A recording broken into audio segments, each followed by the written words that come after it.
bienvenue dans cette ancienne lingerie de l'INJA. N'hésitez pas à vous rapprocher. Alors je sais que c'est peut-être un petit peu compliqué parce qu'il n'y a pas forcément peut-être toutes les places disponibles. En tout cas, vous êtes les bienvenus. Et on va pouvoir donc, bien dans cette soirée spéciale, revenir sur l'expérience du CES, et pas que d'ailleurs, l'expérience états-unienne, même je dirais, avec Thibaut de Martin-Brel. Bonsoir Thibaut. Bonsoir Anthony. Alors tu vas nous expliquer, parce que tu es directeur du Campus Libraille, tu es producteur d'événements Impact, dans cette soirée un petit peu, ce que tu as vécu aux États-Unis. Oui, exactement. Bonsoir à toutes et à tous. Bienvenue ici à l'INJA. Je sais que certains d'entre vous ne sont jamais venus à l'Institut, donc soyez les bienvenus. On est ici au cœur du Campus Libraille, qui s'est tout récemment inauguré le 3 décembre.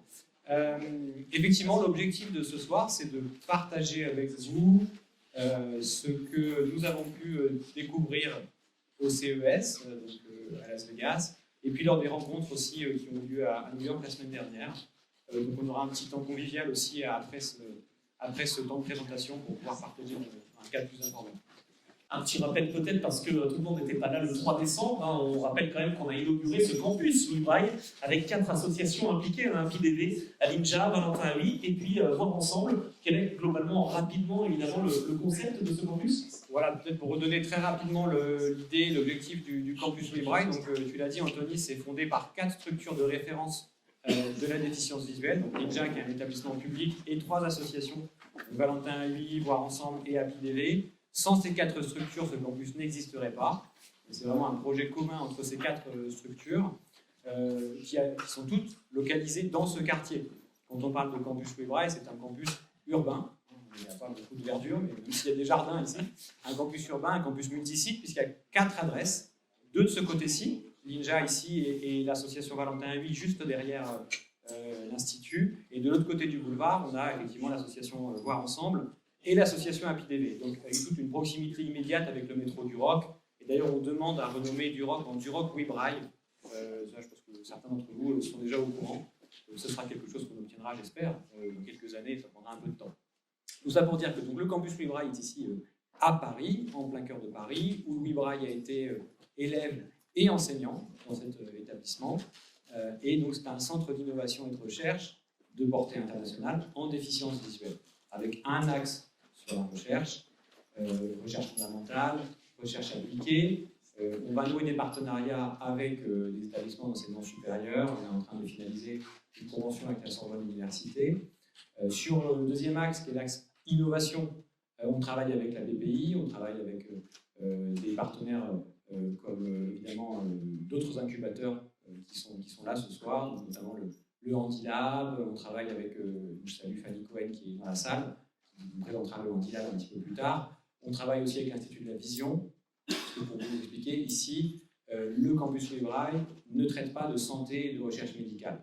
On traite de tous les autres sujets qui peuvent aider la vie des déficients visuels au quotidien, ce qui laisse énormément de champs d'application, hein, tout ce qui est robotique, informatique, intelligence artificielle, les sciences humaines et sociales, etc. Donc, premier axe, recherche, je vous l'ai dit. Deuxième axe, innovation, avec notamment un incubateur de spécialité.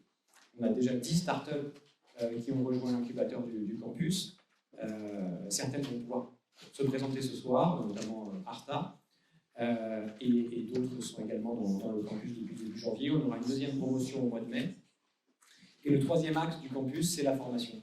Un sujet très important, notamment la formation en accessibilité numérique, les métiers d'aujourd'hui, les métiers de demain, pour les déficients visuels, mais aussi pour former plus de développeurs à l'accessibilité numérique, qui est un enjeu très important aussi.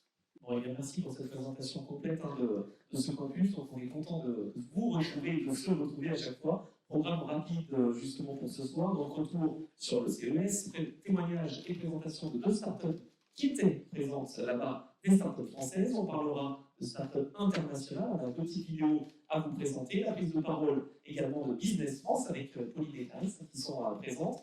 Présentation aussi du pôle innovation avec Pascal pour l'association Valentin Oui. Un petit tour d'horizon des structures aussi représentées pour conclure, et puis on présentera l'Handilab aussi. On trouvera une petite place justement avant ou après à Pascal Bou pour présenter justement l'Handilab. Voilà, tout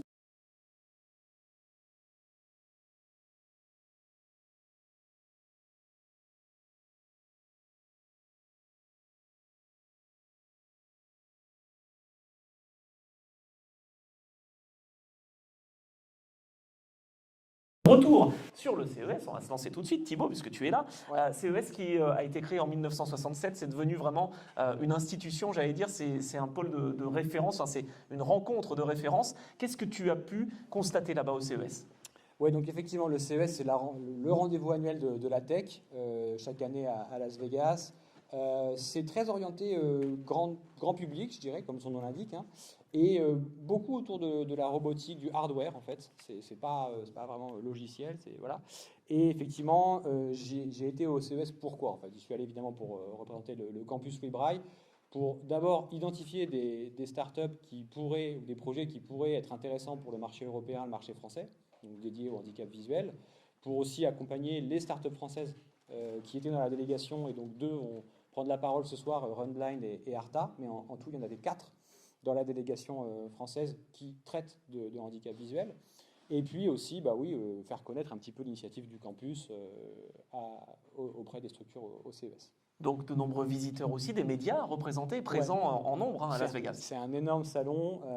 Pour la petite histoire, donc c'est 150 000 visiteurs, 4 500 stands sur 4 jours. Je comptais y aller tout seul, parce qu'on n'avait pas le budget pour que je sois accompagné.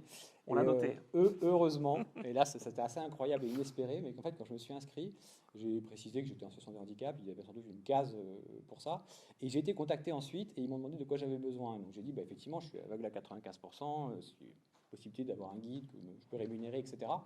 Et ils m'ont fourni pendant 3 jours une personne pour me guider gratuitement dans tout le CES. Et ça c'était absolument incroyable. Alors, je ne suis même pas citoyen américain. En fait, ils m'ont expliqué que c'est parce que comme le CES a un budget important et qu'ils ont une loi qui parle d'accommodation raisonnable ou quelque chose comme ça, voilà, et c'est raisonnable pour le CES de dépenser quelques dizaines de milliers d'euros dans l'accessibilité des visiteurs.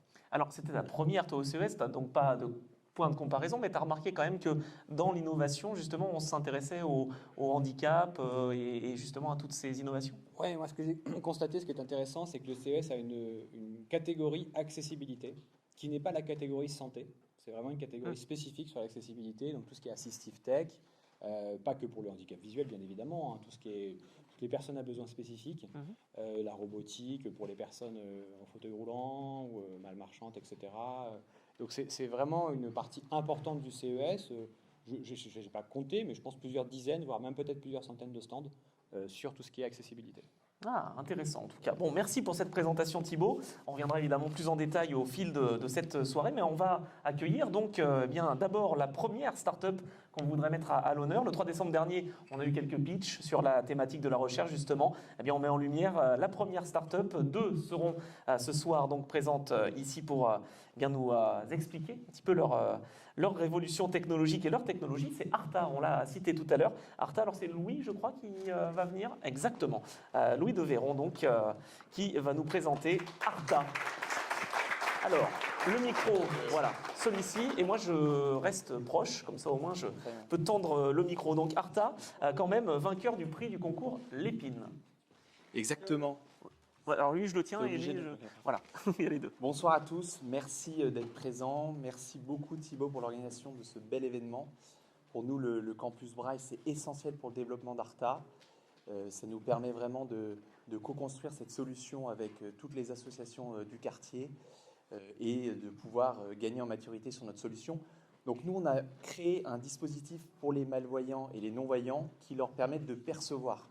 En fait, c'est un clip de lunettes une caméra qui se met sur vos lunettes, qui va filmer l'environnement et qui va renvoyer l'image qui est filmée dans une ceinture lombaire dite haptique, voilà, et qui va redessiner l'image qui a été filmée très rapidement. Et votre cerveau va être capable de recréer, de générer une image mentale, une image cérébrale. Donc on ne dit pas qu'on rend la vue aux personnes malvoyantes ou non-voyantes, mais on leur permet de percevoir. Et c'est grâce à des traitements d'images que le cerveau réalise avec les yeux. On va faire la même chose, mais via le sens de l'haptique, via le sens du toucher. Voilà. Est-ce que les retours, justement, ont été nombreux au CES? Est-ce qu'on a senti un vrai engouement, un vrai intérêt? Oui, pour nous, ça a été vraiment, c'est le plus gros salon de la tech qu'on a jamais fait. C'est vrai que c'est impressionnant, il y a 130 000 personnes avec des solutions de hardware partout, donc c'est assez incroyable. Pour nous, ça a vraiment été une opportunité en or pour sortir du bois, pour aller nous faire connaître, pour aussi réaliser par rapport à la concurrence qui était présente que finalement on a une vraie différence, notamment sur le logiciel et sur ce qu'on apporte, sur le bénéfice. Vous voyez, on a pu réaliser qu'on se différenciait des solutions de guidage ou des solutions qui permettent de détecter les obstacles. Nous, voilà, on s'est rendu compte qu'il y avait une véritable valeur ajoutée et un vrai bénéfice, mais qu'il ne fallait pas perdre de temps. Il fallait y aller. Voilà. Et l'aide du campus Louis Braille, justement, est-ce qu'elle est importante? On l'avait évoqué en décembre, mais c'est là aussi tout le bienfait de faire partie d'une telle structure. Oui, parce qu'en fait, ce qui est de l'or pour nous, si vous voulez, c'est de co-construire cette solution avec les gens de ce segment. En fait, c'est ça, le piège d'une start-up, c'est de construire dans son coin, mais de ne pas prendre en considération la personne finale qui va utiliser la solution.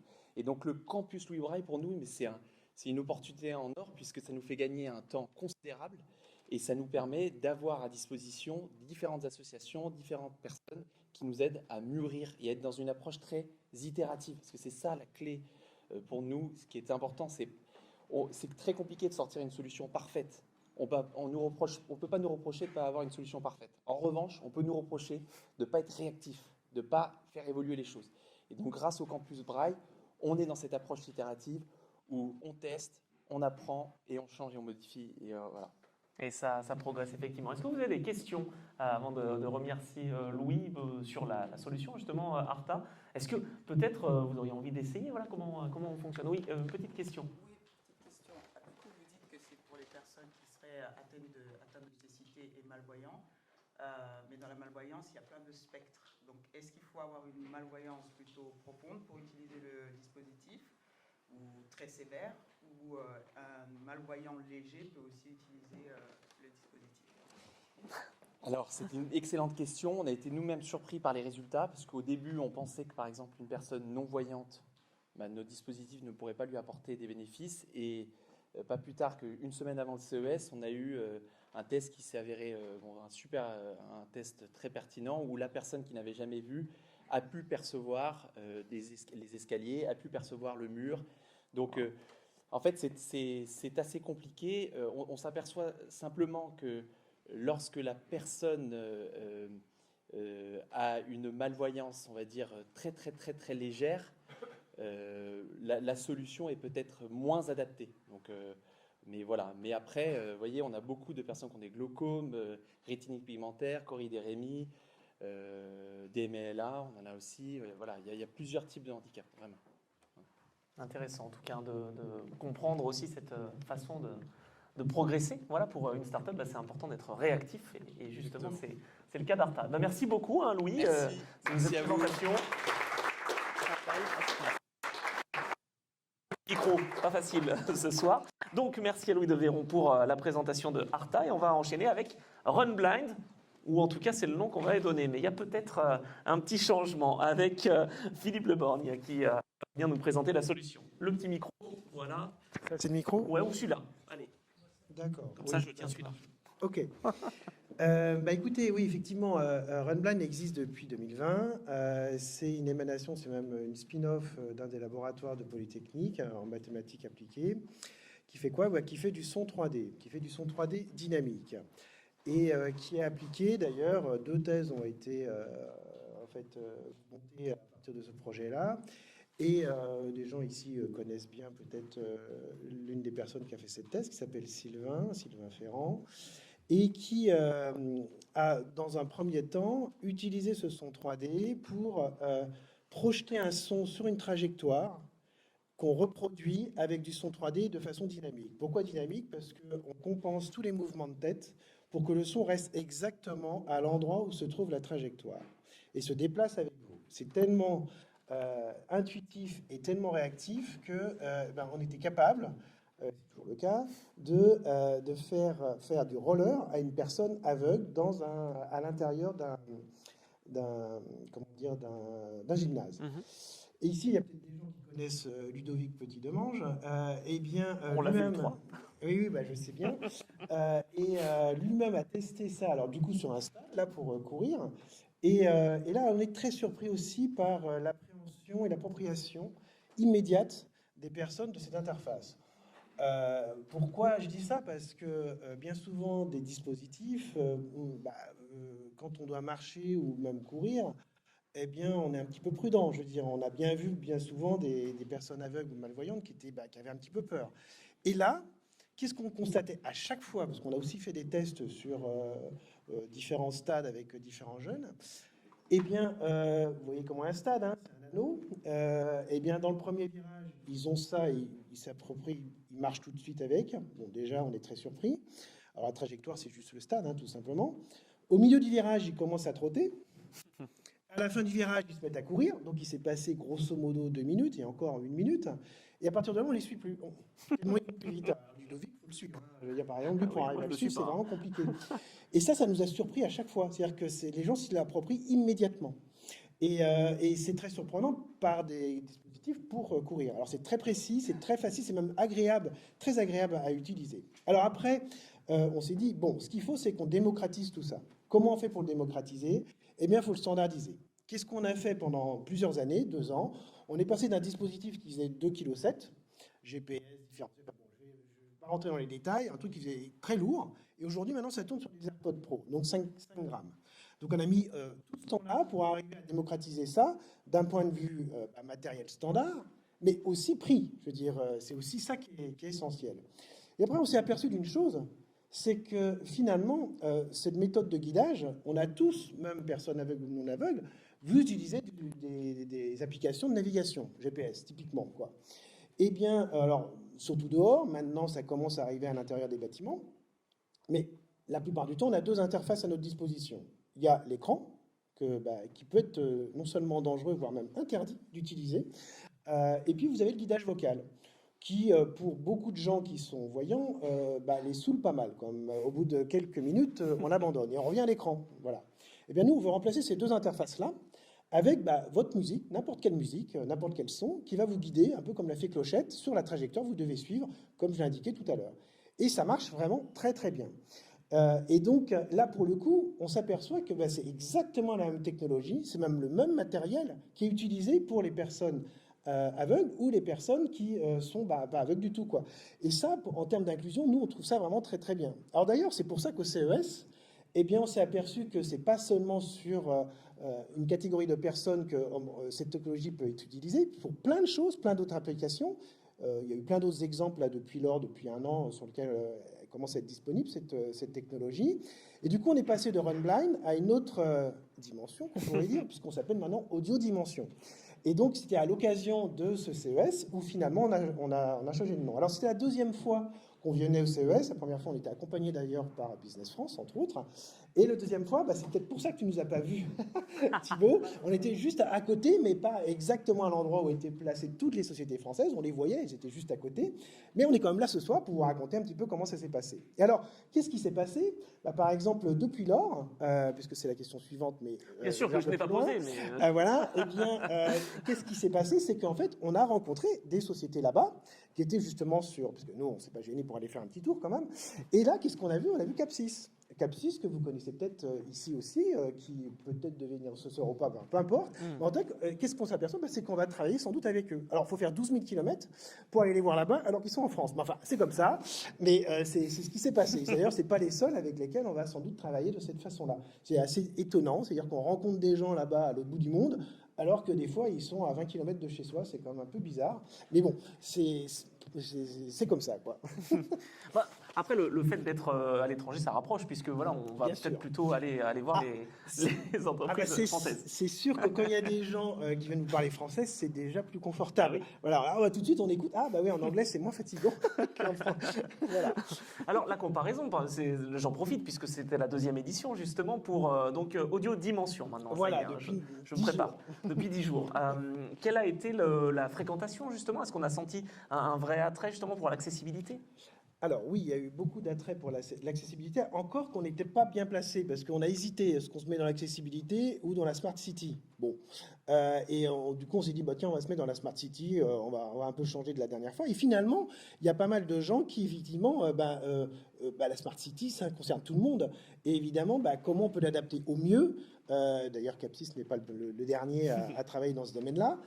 Et comment on va l'adapter? Alors, qu'est-ce qu'on va faire avec eux? Justement, avec des gens comme ça qui sont venus nous voir, mais aussi des gens qui veulent adapter la ville à tout le monde. Et évidemment, les personnes handicapées, quel que soit le handicap d'ailleurs. Hein. Parce que notre technologie aussi s'adapte pour les personnes aveugles. Mais imaginez quelqu'un qui doit être dans une gare, qui est en chaise roulante, ou même avec des béquilles. Comment elle fait pour regarder son GPS, pour se guider à l'intérieur d'une gare ou un aéroport ou ce genre de choses? C'est compliqué.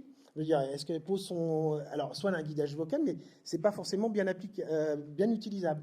Là, c'est vraiment très facile et c'est surtout très intuitif, quoi. Donc, effectivement, dans je veux dire, cette catégorie de stand ou Smart City, on s'est aperçu qu'il y avait quand même pas mal de gens qui venaient. Et puis alors, Manélie, là, qui a beaucoup l'habitude, qui travaille avec nous maintenant, qui est sur la partie commerciale, qu'est-ce qu'il nous a dit en termes de qualification? En tout cas, c'est ce qu'on a observé. La qualification des gens qui viennent nous voir, enfin la qualité même des gens qui viennent nous voir, le salon dure 4 jours. Au bout de la première demi-journée, à midi, il dit c'est bon, on peut rentrer. On a déjà vu suffisamment de monde. C'est en fonction de. Voilà. Ah non, mais c'était vraiment impressionnant la qualité des gens qu'on a vus là-bas. Pourtant, on a déjà fait d'autres salons ici, par exemple Vivatech, ce genre de choses qui ressemblent beaucoup. Mais là, en tout cas, pour cette deuxième fois, on était très surpris par ça. Donc c'est un événement qui n'est évidemment pas à manquer. Il faut le cocher dans l'agenda. Donc l'année prochaine, on ira en délégation, hein, j'imagine, avec le campus Louis Braille. On espère. Mais c'est vrai qu'il y a des dynamiques qui se lancent avec le campus. Comment on le voit justement du point de vue audio-dimension? Eh bien, nous, on s'est aperçu que ce campus s'est créé là le 3 décembre dernier. Nous, on fait déjà partie d'un incubateur qui se trouve à Polytechnique, là-bas sur le plateau de Saclay. Donc, c'est pas à côté. Donc, c'est compliqué d'y être. Enfin, on verra, hein, effectivement. Moi, j'habite Paris, donc ça m'arrange, hein, je veux dire. Mais c'est pas le cas de toute l'équipe, hein, on va dire. Et surtout, il y a des chercheurs qui sont là-bas encore. Donc, on verra s'il y a des synergies possibles. Moi, ça me plairait bien, parce que évidemment, on voit ici, il y a tout un environnement. Une synergie qui peut se créer, c'est évident. Je veux dire, une incubation sans prise de bureau. Accompagnement à distance. Pas mal. De multi-incubés, en fait. Il y a des solutions. Mais voilà une bonne nouvelle. Faire confiance à Thibaut. Merci beaucoup en tout cas pour cette présentation. Reste là quand même, Philippe. Non, tu ne veux pas rester? Est-ce qu'on a des questions justement? Ben oui, il y a une question. Ben voilà, oui, Philippe. Il y a une question. Alors, à haute voix, peut-être. Allez, dis-moi. Attends, on va peut-être lui donner le micro. Non, tu veux? Ah, on te voit. Oui. Je vais porter la voix. Ah, c'est beau, c'est beau.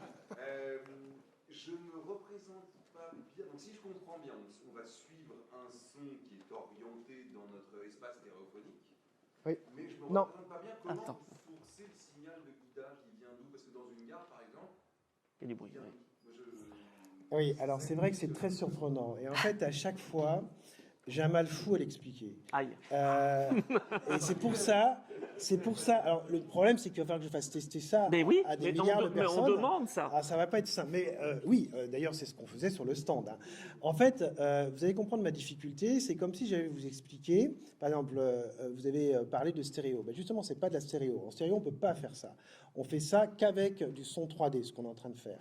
Pourquoi et quelle est la différence entre un son stéréo et un son 3D? C'est ce qu'on est en train de faire maintenant. C'est-à-dire que là, vous m'écoutez, il y a du fou bruit à droite ou à gauche, mais votre cerveau se concentre uniquement sur le son qu'il y a devant vous, parce que c'est ça qui vous intéresse, et c'est ce qu'on reproduit avec du son 3D. Alors ça, c'est encore théorique, ce que je suis en train de vous dire, et c'est comme si j'expliquais ce que c'est que la télécouleur avec un écran noir et blanc.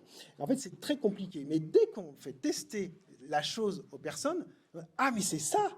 Et tout de suite, ça dure 2 secondes, et en 2 secondes, les gens ont compris, parce que le son reste à un endroit, on bouge la tête et le son reste toujours au même endroit, ça, personne n'est habitué à ce genre de choses. Et pourtant, c'est ça la vraie vie. La vraie vie, le son, alors qu'un son stéréo, quand vous écoutez votre musique, si c'est en stéréo, elle tourne avec vous. Je veux dire, la musique, quand vous avez à droite, à gauche. C'est pas ça la vraie vie. La vraie vie, le son ne doit pas bouger. C'est pour ça que ça surprend tellement les gens. Mais effectivement, ça peut être mystérieux. Vous n'êtes pas le premier à le dire, y compris des gens qui sont très compétents dans le domaine audio. Quand on leur met ça sur la tête, ils disent « Ah, mais j'avais jamais entendu ça de cette façon-là. » Et c'est systématique quand on le fait sur le stand. Bon, je ne sais pas si mon portable est chargé, je pourrais faire quelques démos là tout à l'heure, on verra. Mais pour vous montrer, vous entendre plutôt. Et effectivement, c'est très surprenant. À chaque fois, les gens me disent j'ai jamais entendu un truc pareil. Génial. Bon, parfait. Bon, on demande à faire une démonstration. Oui, une petite question. Oui, je voulais savoir si c'était la même chose que le son binaural. Oui. Oui, c'est exactement pareil. Le son binaural, le son 3D, c'est pareil. Alors, je peux avez aussi dans vos présentations. Donc on imagine une personne qui entend d'un côté et qui n'entend pas de l'autre. On peut avoir donc un routeur sur l'oreille qui n'entend pas. Une personne donc, qui est privée de l'audition d'un côté n'a pas la spatialisation. Donc en gros, si on a un routeur de ce côté-là, c'est le travail du cerveau qui va justement lui donner l'indication, même si le son est accueilli de l'autre côté de l'oreille, c'est l'oreille voilà, qui entend, qui reçoit la perception, et c'est le cerveau qui recrée le trois dimensions. Et qui compense. Pour donner un exemple, voilà, pendant... faut bien connaître le sujet. Eh ben, merci beaucoup. Merci. Merci pour ces précisions. Et puis de toute façon, on aura un petit échange tout à l'heure, un moment, Philippe, voilà, pour présenter tout ça. Merci beaucoup pour ces questions et merci pour cette présentation. Je vais appeler Thibaut de nouveau, hein, notre directeur. Alors, il y a 3 startups qu'on a citées, françaises, Thibaut. Il y en a une quatrième quand même qui existe, c'est... Alors, attends, j'essaye. C'est bien ça. Effectivement, en DXLR. Je te passe celui-là. Voilà. Celui-ci, c'est bon. Ouais. Ok. Qui est une startup qui était dans la délégation de Business France pour le coup. La première fois qu'ils étaient là, ils sont de Nancy, je crois, et ils développent des outils de pédagogie, notamment de formation au braille à travers des petits jeux pour les enfants et aussi de la sensibilisation, prévention routière, enfin différentes choses autour de jeux, de choses assez ludiques. Et juste un mot sur Capsys, qui a été mentionné par Philippe, donc qui était aussi dans la délégation française. Capsys, c'est une entreprise qui est basée dans le sud-est, en Sophia Antipolis, je crois, qui développe depuis 15 ans des smartphones accessibles pour les déficients visuels. Donc, beaucoup d'entre vous ici, déficients visuels, connaissent. Et ils existent encore aujourd'hui. Pourquoi ? Parce qu'en fait, à 80%, ils font leur business à l'international. Et ça, je pense que c'est important de se mettre ça en tête. Le marché français de la déficience visuelle, il est beaucoup trop petit pour vivre au-delà de 3 ans. Eh ben, il me fait la transition. C'est parfait, parce qu'on va parler du côté international, Thibaut, puisqu'on a eu l'occasion et on va avoir l'occasion d'en discuter. Alors, les 2 premières, on aura peut-être plus de temps pour y revenir. Alors, c'est Glidance et Lumen. Donc ça, ce sont des entreprises que tu as pu rencontrer, Thibaut. On aura des petites vidéos, donc entreprises américaines et européennes. Je me décale, hein, Thibaut, ne t'inquiète pas. Full Sky également, qui est là. C'est une entreprise taïwanaise. Est-ce que tu peux nous en dire un tout petit peu plus de Full Sky ? Je te passe ce petit micro. Merci, je pense petit là, c'est ça, ok. Full Sky, eux, c'est un dispositif qu'on porte à la ceinture qui permet de décrire son environnement, basé sur de l'intelligence artificielle. C'était assez intéressant, mais c'était un projet assez jeune.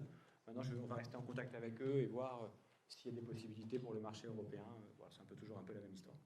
On est d'accord que le campus Le Braille a des ambitions internationales. C'est pour ça aussi qu'on parle de ces startups. Et dans les 2 sens, parce que déjà, quand on est sur une spécialité qui est celle de la déficience visuelle, eh bien, effectivement, les sociétés, soit les structures accompagnées par le campus ont des besoins d'atteindre les marchés internationaux.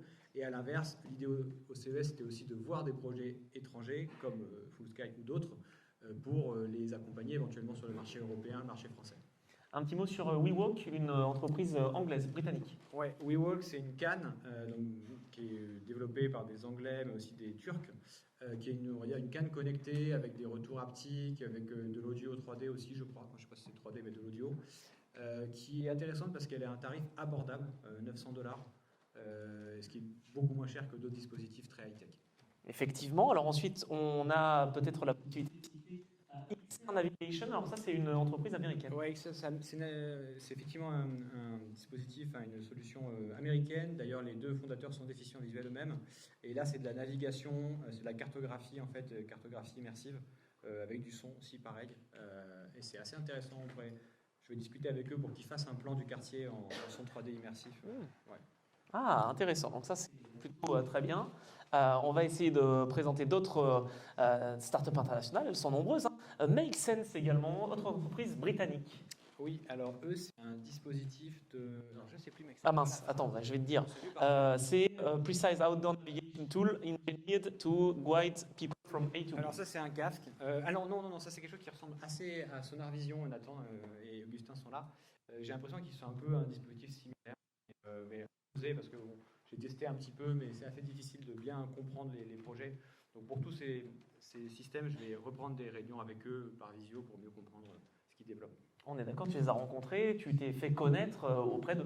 Oui, l'idée c'était d'aller à leur rencontre. Donc c'est très simple, j'ai pris par mots-clés sur le site du CES tout ce qui ressortait avec blind, visual impairment, enfin, ce genre de choses. et ils ressortaient dedans. Et donc j'ai été les voir. Et pour la plupart, ils étaient à peu près au même endroit, donc c'était plus simple. C'était plus facile, effectivement, plus commode. Alors, on a aussi Solid 2 ou Solid 3D. Ouais, Solid 3D, ça c'est hyper prometteur. On est plus sur des dispositifs médicaux, enfin en tout cas c'est des lunettes qui, avec une petite caméra, vont projeter sur la rétine l'image et ils vont détecter automatiquement la partie de la rétine qui n'est pas affectée par la maladie. Et donc ça a l'air hyper prometteur. Et donc ça permet apparemment à des personnes atteintes de DMLA ou ce genre de dégénérescence de voir immédiatement beaucoup mieux. Donc, c'est une affaire à suivre qui relève plus du médical et de l'Institut de la Vision, mais à suivre sans doute. Ok, donc ça c'est une entreprise américaine. On a également Root Finders. Alors ça c'est une entreprise sud-coréenne. Oui, alors eux, ils proposent un dispositif qui ressemble un petit peu à VoxyWeb pour ceux qui connaissent ici, avec de l'IA en plus, qui permet d'accéder à l'information pour les personnes déficientes visuelles, l'information sur Internet, avec des résumés, avec de l'IA qui va faire qui va aller piocher dans l'information, simplifier l'accès au web, je dirais, pour les personnes malvoyantes. Ils ont déjà une quarantaine de milliers d'utilisateurs en Corée du Sud, et puis ils cherchent à s'exporter. Ouais, donc pas mal, prometteur aussi. On a une entreprise chinoise, Chongqing Infinite Horizons. Alors ça, est-ce que tu te souviens de ce que c'est? Ça, c'est des plages braille. Alors, voilà, c'est ça, Intelligent Blind Products. Ouais, donc ça, c'est des plages braille sur 4 niveaux. Ça a l'air intéressant parce que c'est pas très cher. Je crois que c'était $1 500, quelque chose comme ça. Donc ça peut être intéressant peut-être pour démocratiser les plages braille. C'était un jeune d'une université qui avait développé ça. Donc pareil, c'est à suivre. Et puis la dernière qu'on va présenter avant, bien sûr, de se projeter avec toi sur le test que tu as fait, VD Labs. Alors ça, je crois que c'est vietnamien, taïwanais. Je ne sais plus, tu n'as pas la phrase. Ah oui, pardon, excuse-moi. Si, bien sûr.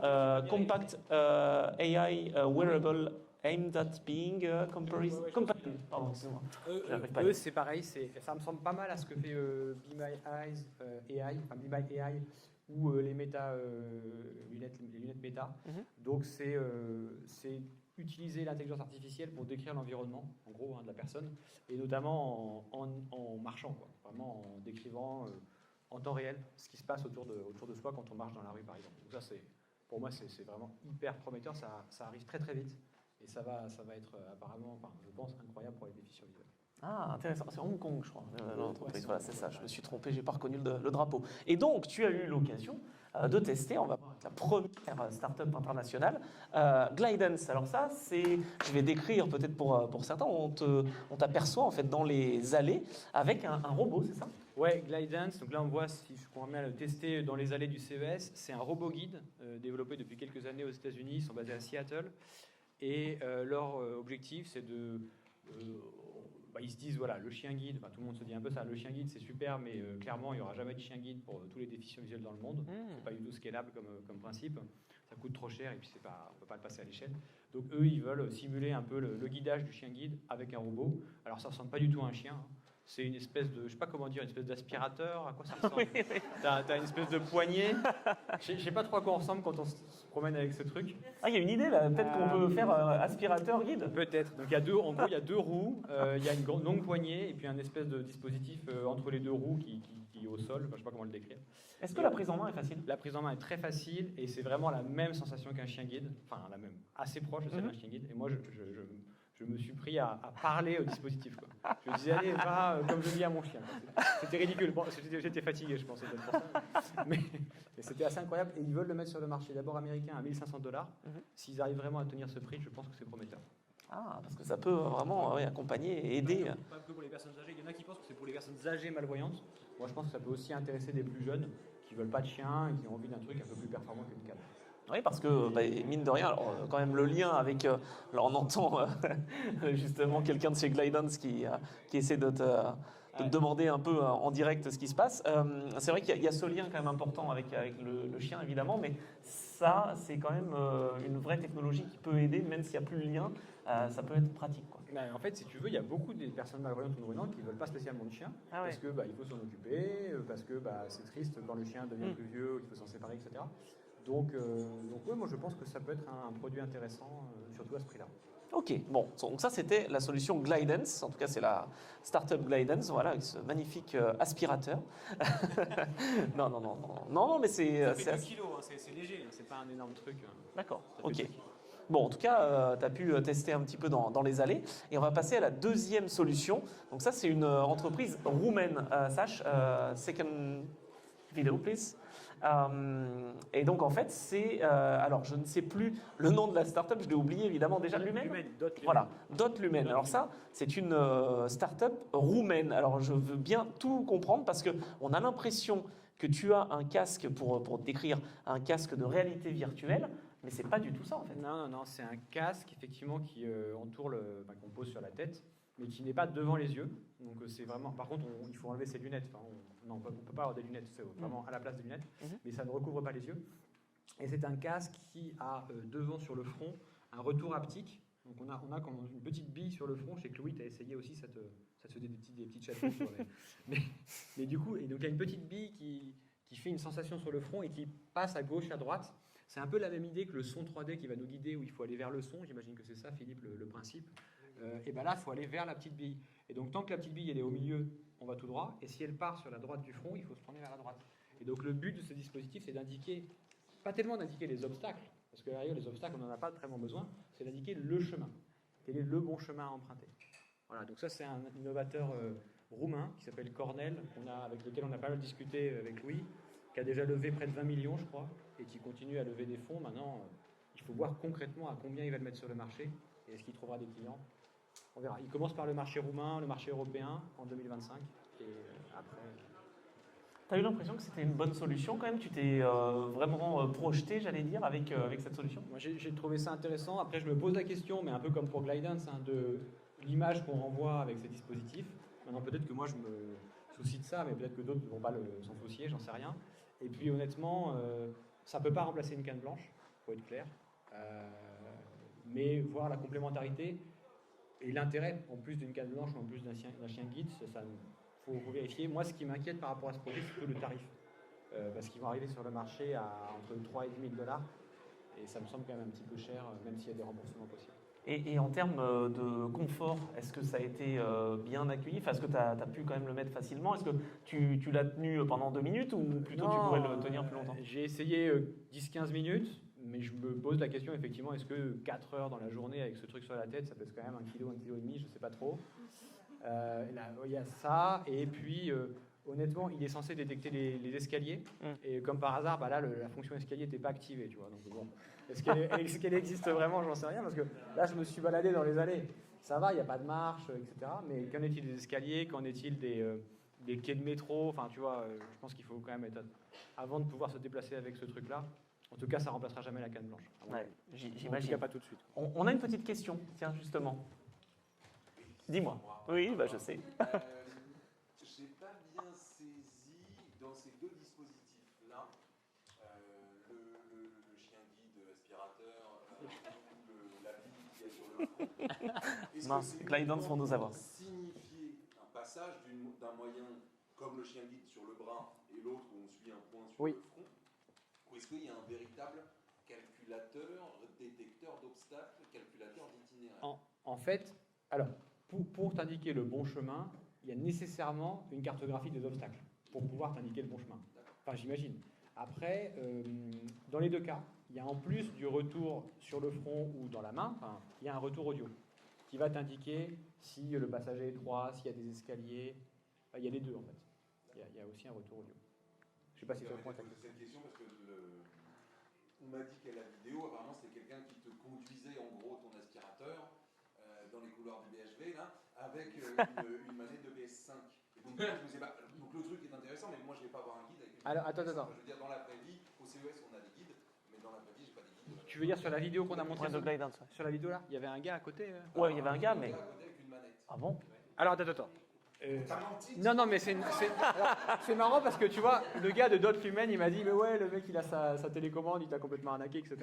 Alors, au début, il a sa manette, et effectivement, il te dit qu'il commande, etc. Et tu sens qu'il te commande droite à gauche. Après, il te dit, on le met en mode automatique, mais ça demande, voilà. Et je ne sais pas s'il continue à piloter, je ne crois pas. En tout cas, c'est pas ce qu'il m'a dit. Il m'a dit, maintenant c'est automatique, etc. Allez, là, c'est un point à vérifier. Je retourne les voir au mois de mars. Je vais à Seattle au mois de mars, donc je vais retester. Et là, je vais leur dire, les gars, bon, faut Passe-moi la me télécommande. dire la vérité, quoi. Faut me dire la vérité. C'est moi qui ai piloté. Oui, une question. Thibaut, effectivement, j'avais une question justement. Est-ce que tu sais de quel capteur était muni justement l'aspirateur à 2 roues? Parce que ça me rappelle tout à fait un robot qui n'était pas du tout prévu pour ça, mais qui était fait par une boîte qui connaissait en France, qui a Adélaran. Adélaran qui avait créé il y a une douzaine d'années Neos, qui était un véritable robot anthropoïde. Un vrai anthropoïde qui, dans ses droits, qui était anthropoïde et qui a un dos. Et quand il a vendu aux Japonais, malheureusement, vers 2015, les Japonais ont abandonné Neos, trop compliqué à développer, et ils ont pris Peps. Et Peps, c'est justement un R2D2 sur 2 roues, mais qui a des capteurs de type reconnaissance de forme ou radar ou lidar, je ne sais pas. Mais ma question était, qu'est-ce que tu sais sur les capteurs embarqués qui permettent justement à ce chien guide robotique à 2 roues d'avoir l'efficacité d'un chien? Alors, je vais être honnête, j'en sais absolument rien. Ah, Ils te disent qu'il y a plein de capteurs, plein de technologies. Dot Lumen, là, le casque sur le front, il explique qu'il y a, je sais pas, 8 caméras, qu'il a travaillé avec Dassault pour développer le truc, ce qui est vrai. Hein. Il a une vraie entreprise avec Dassault, etc. Donc c'est certainement bourré de technologie, dans les deux cas. Hein. Laquelle précisément, j'en ai aucune idée. Ok. C'était en tout cas une précision qu'il fallait aborder. Une autre petite question, on passe à la suite. Est-ce que on a été clair? De toute façon, on aura moyen de pouvoir échanger évidemment par la suite. Alors Thibaut, bon, ne t'éloigne pas trop, hein, cela dit, mais on va faire intervenir Business France désormais avec Pauline Nodin et Clarisse Moriange, donc créateur d'opportunités business. Alors Clarisse ne veut pas se lever, donc c'est Pauline j'ai ma réponse, qui va donc nous parler Business France. Voilà, on va en savoir plus sur Business France, créateur d'opportunités business. Alors je veux tout savoir, Pauline. Oh là là. Eh ben, bonjour à tous, enchantée. Donc il y en a des choses à dire par rapport à Business France. Oui, pardon. Ah oui. Celui-là. Allez. Allez, faisons ça. Ah, c'est pas, Ok, c'est pas simple. bon, Voilà, c'est on bon. est parti. Faux départ. Du coup, je le disais, pour résumer déjà rapidement, Business France, c'est donc les axes qui sont donc faits chez Business France. Donc il y a 3 axes. L'axe Invest, où on va essayer de promouvoir l'attractivité de la France et de rapporter donc des investisseurs et investissements en France. La partie également où on emmène des jeunes de moins de 28 ans sur des périodes de 1 à 2 ans pour faire du volontariat international en entreprise pour aider les entreprises françaises à se développer sur des marchés définis. Et donc la direction export dans laquelle nous travaillons avec Clarisse et sur laquelle on a l'opportunité du coup d'aider les entreprises françaises dans beaucoup de secteurs différents, donc à se développer à l'international.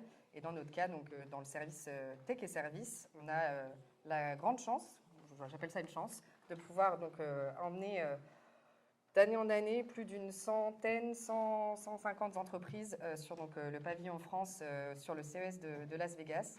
En 2025, c'était donc notre 12e participation. Et effectivement, on a donc c'est un gros salon pour Business France, mais également pour les entreprises qu'on accompagne.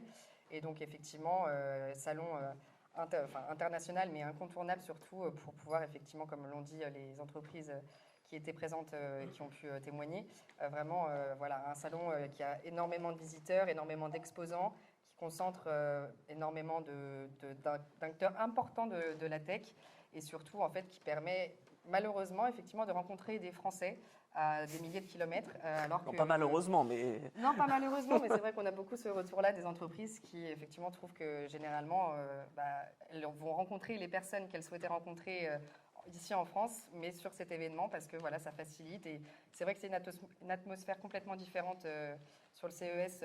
Bon, Las Vegas, à mon avis, donne aussi un peu ce côté un peu différent, qui, effectivement, est assez cocasse quand même. Mais c'est vrai que c'est une ville et donc un salon qui ramène énormément de monde. Et donc, comme je le disais, de notre côté, chaque année, on accompagne donc une centaine d'entreprises. Quand je dis accompagner, c'est vraiment pouvoir les préparer en amont, pendant et après. Et dans l'amont, on parle de toute la préparation des pratiquement demain, hein, parce que quand une édition du CES se termine, l'édition d'après commence très rapidement. Et donc, on leur permet d'avoir donc des coachings en amont pour gérer toutes les questions de levée de fonds, d'influence, de médias, comment bien réussir son CES, comment bien pitcher sa start-up, etc., pour vraiment qu'ils aient toutes les clés en main pour réussir ce salon. Et donc ensuite, on met en place de manière collective des rendez-vous d'affaires, car on mobilise nos bureaux à l'international, car le siège est donc dans le 14e arrondissement. On couvre 70 pays avec 55 bureaux à l'international. Et donc, voilà. J'ai une question qui est peut-être double, mais est-ce qu'on voit la progression pour l'intérêt sur l'accessibilité? Et est-ce que ce salon CES, justement, au vu des 12 éditions et participations, on a vu aussi justement ce même intérêt pour l'accessibilité? Donc une question accessibilité plutôt tournée Business France et une tournée CES, mais c'est à peu près la même chose que je veux savoir.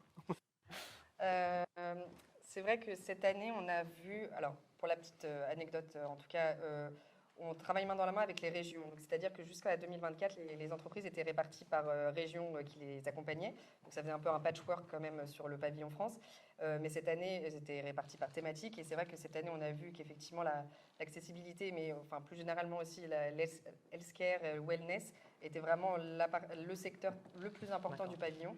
Et après, effectivement, sur le reste du salon, alors, j'ai pas forcément eu le temps d'aller faire beaucoup de tours sur les autres halls et les autres stands parce qu'on était bien pris sur le pavillon.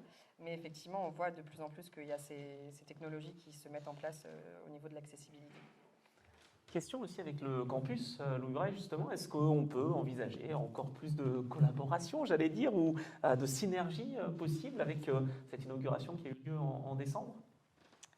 Bien évidemment, c'est vrai que là, on a donc pu commencer à discuter avec Thibaut assez tardivement, on va dire, pour l'édition 2025, mais en tout cas, on était ravis de pouvoir quand même donc l'accompagner et l'accueillir sur le pavillon France. Le but, effectivement, c'est de pouvoir continuer à créer des synergies et à développer davantage les opportunités, aussi bien pour le campus que pour bien évidemment les entreprises qui sont incubées et accompagnées par le campus. Donc, on reparlera incessamment sous peu de l'édition 2026. Mais bon, pour l'instant, on fait une petite pause, on respire un peu, on reprend nos esprits après ce grand voyage. Et puis, en tout cas, oui, je l'espère que pour les prochaines années, on pourra créer plus d'opportunités ensemble.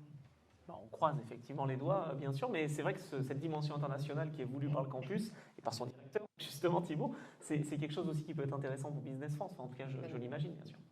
Oui, nous, vraiment, notre but, c'est d'accompagner les organismes.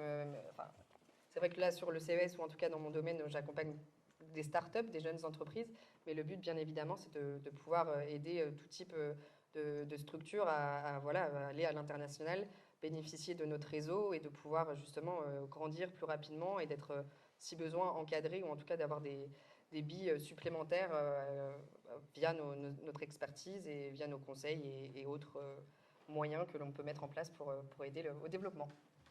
Eh bien, merci beaucoup. Effectivement, Pauline, est-ce que vous avez des questions dans la salle avant que je te libère, Pauline? Non, tout a été clair. On aura un moment d'échange, hein, pas de souci. Merci beaucoup, Pauline Nonin. Voilà, je reprends le micro. Parfait, merci. De Business France, donc créateur d'opportunités business. Alors, j'aurais voulu justement, et bien maintenant, m'intéresser, et je veux m'intéresser à l'association Valentin Haby, et notamment